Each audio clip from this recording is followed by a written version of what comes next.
Hi everybody, I was not ready to do this video. I was having my morning coffee. But I just saw that JayzTwoCents just uploaded a video about gaming on Linux, and I like the guy and I want to react to it. I already saw it, but I want to give my own 2 cents about that. So let's watch the video together and let's see what he has to say.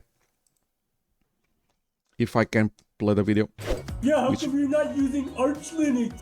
The last time I touched Okay, yeah, the usual Arch Linux jokes, everybody knows them, they're funny.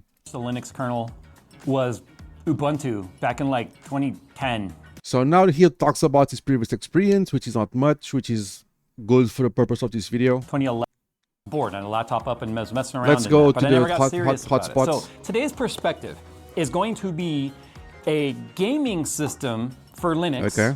Well, a gaming system built running Linux. Fine. Linux. And what I'm going to ask of you guys, because I want to get aggressive with you down in the comments and start blocking people and stuff, you are going to probably have a different way to approach Yeah, this. that's true. That's the thing with Everybody Linux has its being way, open so source, just is relax. the fact that there is a bajillion different ways that you can do it. And yes, It is. what is the old That's saying? what Linux you can is tell good the people for. that are running Flexibility. Arch because they'll tell you. Do you know how many of you told me you're running Arch in the comments of the video where we were running Again, up the and Arch running joke. very fast? It was pretty flawless. In fact, that's what got our stuff working back there, even though I spent another $107 on cable. When I watched his video about doing that video wall, I actually thought about why not Linux? It will just fix most of the problems. But I mean, he got there anyway, so let's carry on. I didn't need to spend. This is the system I built for that. So what I actually wanted to say before I started to say I don't want to get aggressive in the comments. If you have what you think is a better approach for this, please respectfully put it down in the comments. Please, but include some yes, information that's actually useful. That applies to any Linux channel. I have felt that. So everybody has its way to do things. Learn with all the ways and evolve from that. Just relax. It's not that hard. It's not that serious. Why did you go with Bazai and not yada yada? Because guess what? That doesn't That's tell so you fucking anything. true, All man. that does is come off as a Why not pedantic blah blah blah put-down. blah blah? So, if you're going to recommend a different distro of some sort, say, I recommend this distro because, and it has a user rating State the reasons. in terms of difficulty 1 to 10 of put a number. Now, keep in mind, if you're approaching people that are beginners, what might seem Beginners are the main goal of this video and other videos that I do also, which is get people like going. a 5 Okay. difficulty to you might If you start speaking about Arch, customization, and build your own OS, people just freak out. It doesn't have to be that hard. be a 10 to someone that's new. So try to put yourself back in perspective of being new. Right. I know it's hard for a lot of you Linux folks. Let's It go. is running a 14700K and So he goes through the specs here. 240 millimeter AI.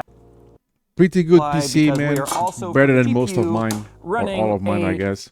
Is And it has an AMD card, which can because be Phil good for actually, the beginner runs because Bazai it to be working. DLSS was makes a beginner life easier. So if you are trying to start with a Linux box, especially for gaming, AMD can be a little bit more friendlier. Even though NVIDIA has improved quite a lot, AMD can be friendlier for the most part. working. Ray tracing was working. Like it was a pretty seamless experience. Like he also set it up on Yeah, I'm going to speak about this a little bit further. So Gabe and Steam, SteamOS, Steam Deck, and all of that. There is a SteamOS coming for the PC soon. I'm really excited for that. But if you want to play with no hassle, if you play on Steam, you have the Proton layer. If you want to play even some games like Overwatch, for example, now are on Steam, which makes it very playable on Steam. You can just play Overwatch with no tweaking at all. And I'll speak Overwatch because it's a game I play a lot. It applies to other games, okay? So many games on the Steam library. And if they get ported to Steam, you can actually play.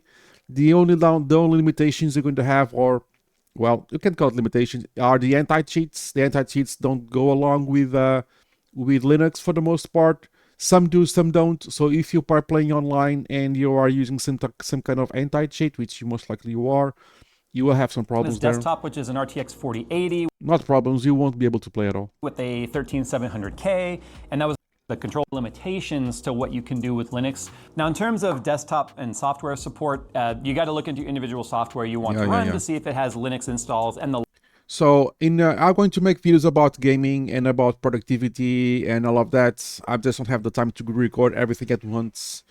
But yeah, productivity like content creation, you can do it perfectly fine, okay, if you are flexible enough. But I know that people are kind of locked in on the on, for example, on Adobe's ecosystem, and you're kind of locked in there, like Photoshop, Premiere, After Effects, and I can understand that not all content creation tools are available in Linux, and you need to work a way around that, or you just need Windows. There are ways to work around that. You can have a perfectly functional Linux box and get access to those tools, but that's another story. Productivity and content creation, they are possible, but you just need to flex to kind of be able to go off route a little bit, but it's level doable. of support. That's another that's conversation. Going to be supported for the OS. But like for instance, OBS does have, if you want to do live streaming, does have. OBS works fine. I'm using OBS right now. I'm going to do an OBS video later on down the line. Dude, install, use it. Most plugins are very easy to install. Hardware compatibility, it's there. Microphones, cameras, everything works so far. Of course, there are going to be exceptions. Of course there are. But OBS is just one of those tools that just works. Of a Linux install. This, like for instance, my Insta360 Link 2 camera that's got the gimbal and all that. Whether or not I'll get the software to run base podcasting. Yeah, so basically he's telling you that the hardware works fine. You just plug in, it should work. It may require a few tweaks, but it just works. But the supporting software, the accompanying software may not work perfectly. So you may be missing some features of that piece of hardware. But for the most part, it's just a matter of time until someone does it. He also mentions Razer and the open Razer software, which just makes everything functional. Forever. Everything else, it'll work as like a giant DAC at that point. Yeah, he's talking it about. Doesn't need the software to run. However, for us, the hardware runs, software not so much, but you can it to all of the get most of podcasting it. services. That is built into the software. So take on there versus all the native Windows support. So kind of in a nutshell, for gaming, pretty good support. Content creation, we'll give it a middle thumb depending on what you're trying to do. Like Adobe and all that really isn't going to work on Linux. Do it. However, DaVinci Resolve theoretically does. So no, DaVinci Resolve does not theoretically does. DaVinci Resolve just works. Okay. I am not an advanced user of Resolve. I'm on the middle ground, and so far I managed to do everything that I need. So DaVinci Resolve just works and then provide custom updates. We haven't tried it, but that's what we're reading. And then when it comes to like, there's a lot of other programs and stuff that just straight support to actually be able to control like your RGB software and stuff, or like Phil, for instance, has like the Razer Synapse stuff and Linux. Razer works, yeah. And I assume that you already have. Now they go through how to install the actual Linux, and they went with Bazite. It's a Fedora-based distribution. It's kind of it can actually make a package for you, and it kind of gets gaming simplified. So if you want to build. This is a very good choice here, Bazite. It's great. It's interesting they went for this choice because it's one of the best in my opinion. It just builds your custom Linux on Fedora based. You just choose your desktop if you want KDE, GNOME, and for now those are the two possibilities. If not mistaken, I think I'm not mistaken. And it just gets everything up and running. Steam is running. You used to choose what's your graphical card, if it's AMD or NVIDIA, and it just gets the drivers going.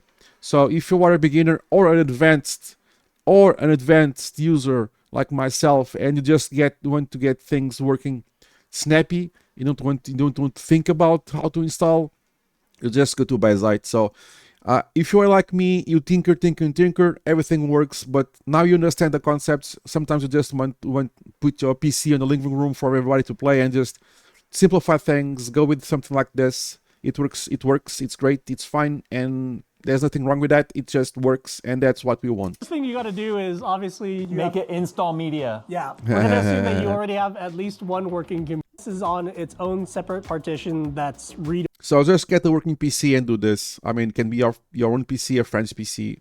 Only from the user standpoint. So you can't mess it up. But basically, immutable just means it's a lot more idiot-proof than your standard like Linux distribution where... Yeah, this is it can be immutable, which means every time you boot, it's back on the original state. So if you mess up things, if you mess things up really hard, you just reboot and everything is back where it was. So it's kind of a fail-proof. But if you're doing this as a beginner, I still highly advise you to do this in the PC that you don't need the PC. Don't try to dual boot. I highly advise you don't try to dual boot if you are a complete beginner. You will mess things up. You will lose your stuff.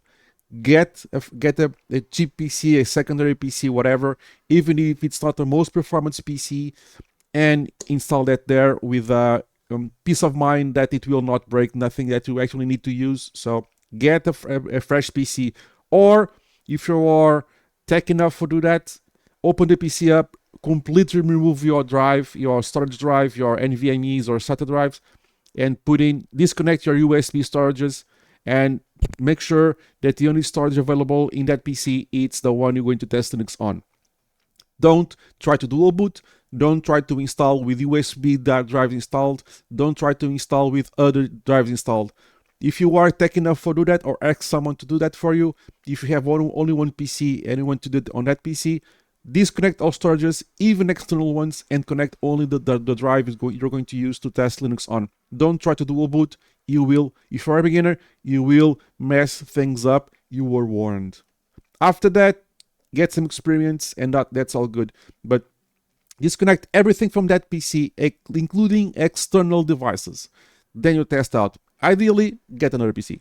Linux is full power. Like most like Arch and all that, you can go in there and build your own OS. Yeah, exactly. Build your own piecemeal. Yeah, Arch, customizable, we know that already. Distro like Fedora, make it immutable so that it's a lot more difficult for the user to kind of mess up the OS. Yeah, and bootable is good. If you F things up, just reboot and everything is back. But don't worry too much about that. And let's add all of the gaming-specific packages. Let's go forward. Again, from the perspective of someone that maybe just built their first system. Yeah, yes. Now, there's free ways to get Windows, but this is obviously an anti-Windows type of video here. So it says right here, own games outside of Steam, Lutris, which is pre-installed, and other launchers can only run games from most game stores, but cleanly integrate them into Steam gaming mode, which includes EA app, Epic. Everything can be playable. You choose choose your hardware, so desktop, PC, laptop, handheld, tablets, laptops, even virtual machines, which is nice. Say AMD, then you RX say your 4000+. vendor of your graphics card. ARC, that's cool. ARC and NVIDIA. And then what desktop Let's get sound a environment little you prefer. bit. Steam OS, or what's GNOME? GNOME is Fedora's default desktop environment. So the desktop environment. So the desktop environment, it's the kind of the graphical interface where you click, where you don't click. Desktop environments are very personal. Desktop environments, it's a very wide discussion, but it's a look and feel thing. So if you want to get less impacted coming from Windows, you should go to KDE. If you want to get something a little bit more Linuxy EE, you can go to GNOME or others. But KDE or GNOME, they just work fine. Or any other of the dozens desktop environments you have, they just provide you the user interface for your desktop, the icons, where to click for the start menu. It's just visuals. There are some performance things to be worth mentioning, but for the most part, it's mainly visual. Okay, so go whatever in this case, KDE or GNOME will work just fine. If you want a more Windows experience, go with KDE and evolve from there. If you want to move from KDE to GNOME, you can do that. This is not a one-way street. You can always migrate from one to the other. You can have both installed and swap from one to the other. You should be perfectly fine. User interface for the desktop mode. So let's go. So what you're referring to is, do you want Steam gaming mode? Okay, so you can have immediately things logged into the big picture mode in Steam. Just to be a USB. Okay, so then you use Rufus. Rufus will just burn that image to a USB device, usually a pen drive. So this is going to generate an ISO file. Don't worry too much what the ISO file it is at this point. You're just going to burn that ISO file to the USB drive. Then you can boot from that USB drive to start installation. Like Wi-Fi and chipset. All those drives and Bluetooth. NVIDIA in the game so that you tried to they create the USB drive. We see that in the game titles and stuff, but they are downloading the ISO and they are getting ready to burn. Format our driver in? Nope, it's going here. If you get to this point, you need to be careful. Make sure that you specify your actual USB device. Rufus should just restrict that you can only choose pen drives by default. You should be fine, but make sure that you triple check that you are burning to your USB pen drive and not something external that you actually need.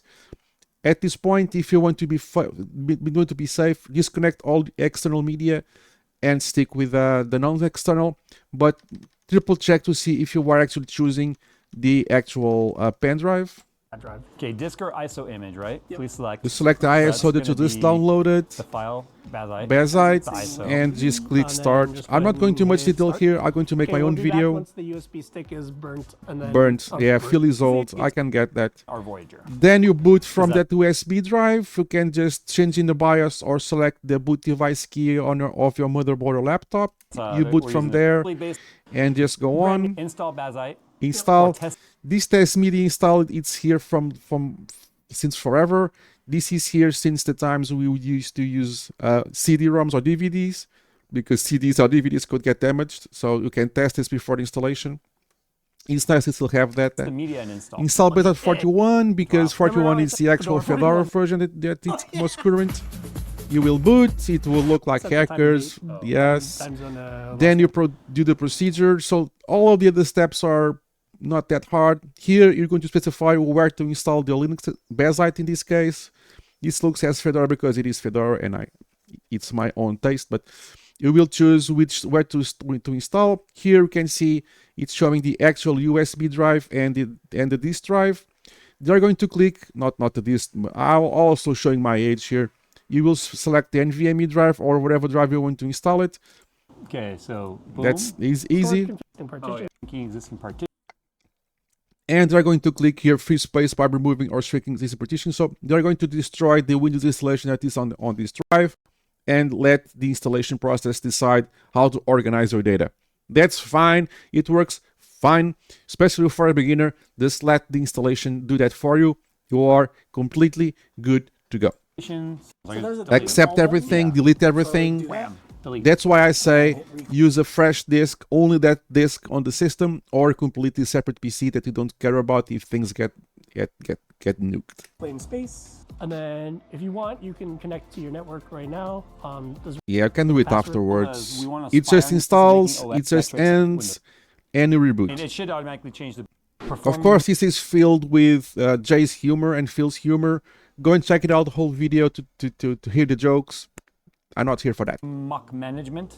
Doesn't matter what mock is. That's about secure boot. If you are using Linux, especially for a beginner, I am advanced user and I disable secure boot. Okay, so secure boot actually it's a pain for the most part, even in Windows. So I completely disable secure boot and do my days without secure boot. Here you just continue to boot and don't disable secure boot. Don't use secure boot. Continue to boot and forget about security. So this is for. It just boots. Like it gets in, it logs in, a couple of reboots just to fix a couple of things. Here they enable the network because they haven't. Oh, this is very Windowsy looking. And they log. This is KDE. Over GNOME is GNOME is a little bit Thanks, more Phil. Mac-like. KDE is a little So yeah, Windows so like. KDE it's So very if you're, Windows-like. You know, used to a Windows experience. Firefox would be pre-installed for the most. I would recommend. Almost Merge is always. Linux compatible. They log in, open Steam, update Steam, log into Steam. Where's my mouse? They download OBS. OBS is very easy to install. It just works with most plugins, even the vertical A plugin. lot of Linux I program. You can go through this. You know, it does say it works fine, and it is. It's using Flatpak. I absolutely adore Flatpak and its ecosystem, but that's just me. Okay, some people don't enjoy Flatpak. It has its downfalls. Of course, Flatpak has its downfalls. Every piece of software has its downfalls. But for its use case, I love Flatpak. This is just a front end for that. Yeah, that's. So if we were to so they open Steam, it's Steam. So they have big picture mode. Let's skip that big picture mode. And then they open this. This is his full Steam library. Not all games are playable. This is going to use a Proton layer, which is kind of not an emulation. This is not emulating Windows. It's just a middle ground. It's basically as good or better than running native Windows games. But you can actually filter out. Phil shows you that. Let me show you here. You can actually filter. So they just run a random game. It works, and they can You can actually filter. So if it runs on Steam Deck, it should run on Proton and Linux. So you can actually see in your own library which games are verified to run on Linux, and you're perfectly good to go. Hey, look at that. This is a non-native. This was not listed as compatible, and but it runs. It's an easy to run game. Even though it's an easy to run game, it does not mean that it will run, but it has a better chance to do so. It just runs, okay? It's fine. So if you're wondering, so Proton, it's so optimized that the games can run better in Proton on Linux than on native Windows. They're just putting that out there. Game is going to expand, which is the This game, the movie, it's not. So they are trying other games. Some people, in this game, it's a in this case it's an indie game. It's easy to run game, but it doesn't run. It happens. Okay. They're trying other games and they just run. We just did was an unknown game because it's not on the verified list. They run this game that was verified and it just runs. From FlatHub. Yep. Now this is going to translate those other launchers into this OS. So they install this application, Hero Games Launcher, that kind of mimics other launchers. Try Rocket League, which will be on the Epic Games Store. It just works. Oh no! Okay, wait. Alt F4. Rocket League just runs. Okay, so obviously with how Steam works, it's very. So yeah, then they just recap things their own way. So as you can see, you can actually game on Linux. So they kind of mostly run games on Steam because Steam is kind of the thing that is pushing all of this forward. If it can be run on Steam, you have a good chance of that game running. So Overwatch runs, Counter-Strike runs. You can just go throughout the kind of the list. But if it runs on Steam, it has a high probability of running. The only thing that you need to be aware of is the anti-cheats. The anti-cheats, especially easy anti-cheat, which is kind of the big deal around here, will not run. So games with easy anti-cheat and others may not run or will not run at all on Linux just because of those limitations. Otherwise, single player games should work for the most part. You can just filter out for Steam Deck games and should work just fine there, and you are pretty much good to go and you are ready to go. So I love this video about Jay. I was just having my coffee this morning and watched it, and I loved it so much I had to make my comments. Well done. He's just opening up the Linux world for other people that want to explore. It's still Linux. It still has its quirks, of course it does, but things are getting better with these distributions that make things just more available to all of you. Thanks for watching, guys. Please ask in the comments below anything you want to ask me all about this and other stuff regarding all of this. Like, subscribe, and comment. I'll see you in the next one. Thanks, Jay. Awesome video. I'll see you in the next one.